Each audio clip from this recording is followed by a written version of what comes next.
So hello guys, for today's video, so naalang ko'y i-share sa inyo ha kung unsa ang mga factors or perspective nganong ang mga usa ka empleyado is mo resign. So I know mostly or nabantayan ninyo nga most of the employees karon is mo resign. So watch my video and finish until the end. So first factor or perspective nga akong nakita nga nung mo-resign ang usa ka empleyado is gamay ang sweldo.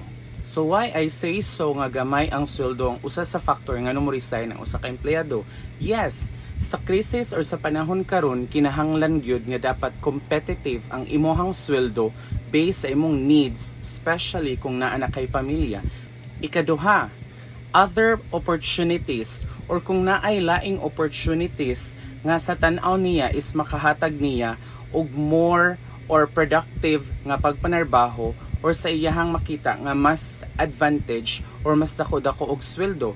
Ikatulo, kung naay empleyado nga mupadayon sa iyang pag-eskwela, kasagaran na ay mga empleyado karon nga nitrabaho lang para makapundo para sa ilahang financial assistance or para makatigom og kwarta para pagpadayon sa ilang pag-eskwela. Ikaupat, ang magnegosyo. Kasagaran sa mga empleyado nga mo resign is naghunahuna na sila nga sa kadugay nila nga nagtrabaho wala gid sila mo asenso. So usa sa ilahang rason mao ang magnegosyo kaysa tan-aw nila nga mao nay mas dako nga advantage or nakita nila nga privilege nga angay nilang ipadayon sa gawas. Ikalima, health issues. So naay mga empleyado nga sa tan-aw nila nga dili na nila kaya ang pagtrabaho patungod sa ilahang kondisyon sa panglawas or might possible dili sa ilaha ang health issues but sa ilahang family side or considering nga naay nagkinahanglan sa ilahang pag-amuma o pag-atiman. Ikaunom og ang pinaka-last nga factor or perspective nga akong nakita nga nung resign ang usa ka empleyado is tungod sa ka-toxic sa environment. Toxic in a way nga dili na niya ma-feel ang excitement sa iyang pagpanarbaho, ang iyahang dedication sa pagpanarbaho, ang ni-replace na is ang pressure, ang iyahang na-feel nga dili na siya welcome sa usa ka area kung asa siya nagtrabaho, ang environment kung wala na niya na-feel ang iyahang good relationship sa iyahang mga kauban sa trabaho, and mostly ang iyahang relationship padulong sa iyang immediate head nga wala na niya na feel ang iyang importansya.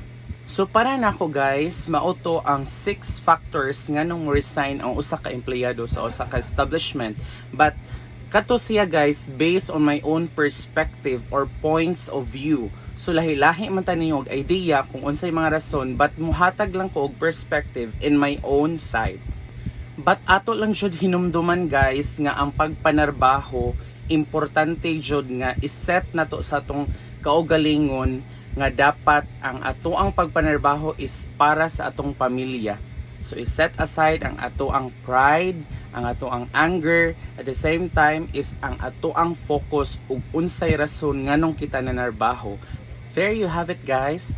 Thank you sa inyong higayon nga naminaw or nagtan-aw mo sa ko ang slight video regarding about sa factors or points of view nako regarding sa kung unsay rason nganong mo resign ang usa ka empleyado.